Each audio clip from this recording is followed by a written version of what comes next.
Que coisa, quanta loucura teve nessa partida. Agora, a gente sabe que o Flamengo teve esse acidente de percurso, como o Renato mesmo também utilizou essa expressão. Será que ele ouviu o jogo aberto de manhã que a gente falou disso? Acho que sim também, né? Agora, ele sabe que o Flamengo não poderia baixar a cabeça e transferir uma derrota do Brasileirão, uma goleada no Brasileirão para a Libertadores. E parece que conseguiu, sim, separar muito bem as coisas. Pelo placar, você está coberto de razão, poderia ter sido bem mais, mas um 4-1 é expressivo, a partida com muitos problemas, não é essas ofensas raciais aí que os caras sempre fazem, impressionante. Volta o torcedor e os problemas antigos reaparecem. A gente viu o árbitro até confuso. Primeiro ele não viu o pênalti para o Flamengo, depois ele viu, ele teve que tirar o cartão vermelho que tinha dado para o Felipe Luiz. Aí depois esse lance com a Arrascaeta e com o jogador do Olímpia. Enfim, foi um jogo com várias coisas, mas que uma coisa que ninguém pode questionar é a qualidade do Flamengo e a maneira como venceu a partida. A intensidade que eles jogam, a velocidade, a forma que quando perde a bola tenta recuperar rapidamente. Ontem era para ter sido um jogo pelo menos uns 8. A Arrascaeta perdeu o gol, o Everton perdeu o gol, o Gabigol perdeu o gol, Mateuzinho perdeu o gol, um monte de gente tiveram a oportunidade de marcar gols e não conseguiram marcar gols. A sensação que fica realmente de era para ter sido pelo menos uns 6, 7 pro Flamengo. Eu lembro que eu falei ontem aqui, quando a gente entrou nesse assunto do Flamengo, que era importante você vencer para não criar já uma situação desconfortável. Você perde no Brasileiro, toma uma goleada no Brasileiro, aí você tem um resultado negativo numa Libertadores, você acaba criando um ambiente de desconfiança desnecessário. Então era importante o Flamengo dar uma resposta e veio da melhor forma, como a gente já estava acostumado a ver antes dessa questão. E sem ironia, sem brincadeira nenhuma, o Internacional teve os seus méritos de vencer o jogo da forma que venceu, porque aproveitaram as oportunidades. Não tiveram muitas? Não. Mas as poucas oportunidades que o Internacional teve, foi competente para fazer a finalização, ponto. Então era importante essa resposta do Flamengo. E ontem a gente viu um Flamengo como a gente estava acostumado a ver antes desse jogo contra o Internacional. Tem um detalhe importante, quando o jogo estava 1-0 para o Flamengo, aconteceu tudo isso. Primeiro, não foi dada a penalidade, mas o árbitro na sequência deu um cartão vermelho para o Felipe Luiz. Quando o VAR chama e mostra que houve o pênalti e o árbitro se convence, vê o lance, ele tem que anular o que aconteceu depois. Então, ele tem que retirar o cartão vermelho do Felipe Luiz. Se ali, com 1-0, que o Olímpia estava criando uma chance no início do jogo, a verdade é essa. E se o Flamengo ali perde um jogador, de repente não tem essa penalidade marcada, poderia ter complicado o jogo. Mas depois disso, o Flamengo facilitou a partida. E quando volta e marca, fica num 2-1, se o Flamengo não faz o terceiro gol, também poderia ficar numa situação também mais desconfortável, o torcedor empurrando o time, enfim.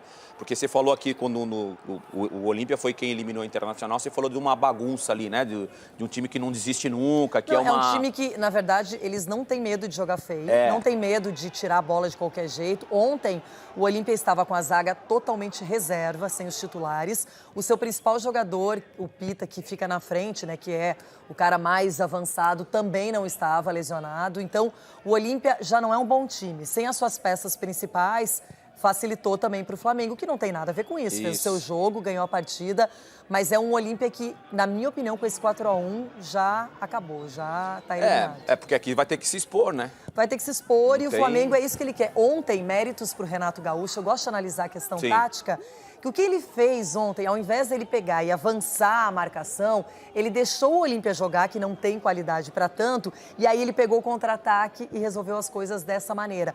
Quando o Olímpia tem um pouco mais de espaço, o Flamengo teve também espaço para desenvolver a velocidade natural que ele gosta. Então, uma coisa mais inteligente até do Renato Gaúcho. Valeu, parabéns. Parabéns, Renato Gaúcho. Parabéns para você. Nada como um dia após o outro, né, Renato? Valeu.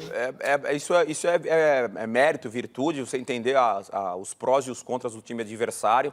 Realmente, o Olímpia, tecnicamente, é um time limitado, mas se entrega muito, corre muito, divide muito a bola e tudo mais.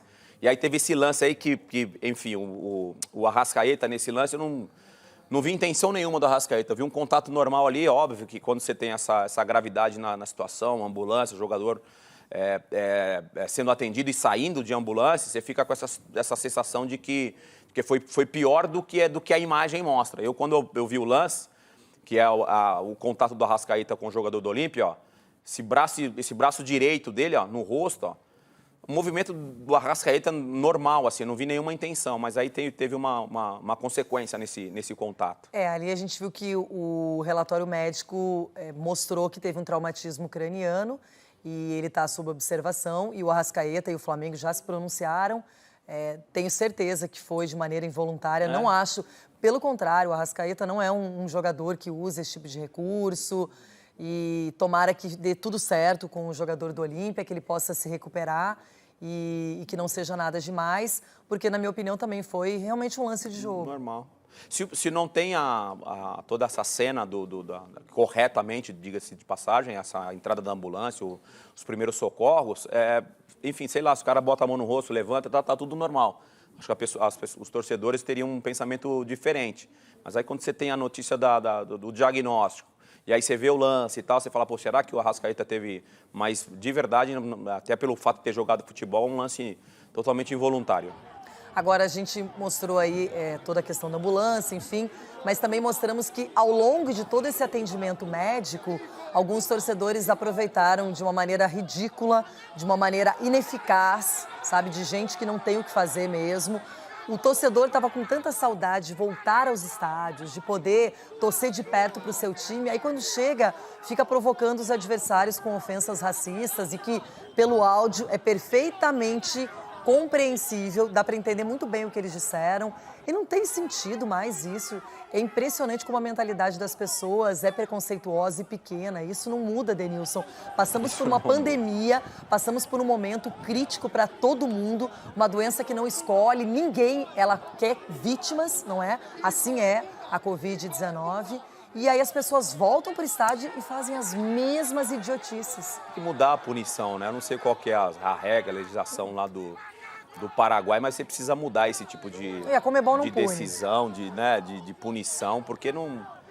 mais uma vez a gente está falando de um assunto delicado. Só uma coisinha que eu queria falar para não passar batido, até o Charles, nosso diretor, quer que eu acelere aqui, eu tenho que falar do Galo, mas só para não passar batido, o Boca não foi punido pelo que fez no Mineirão, diante dos jogadores do Galo, com um bebedouro de água e que eles arrancaram, as provocações, o que eles fizeram, eles não foram punidos. Quem levou punição naquele episódio foi apenas o presidente do Atlético Mineiro, porque jogou um copo d'água em direção a alguém do Boca. Então a Conmebol não muda. Não tem jeito.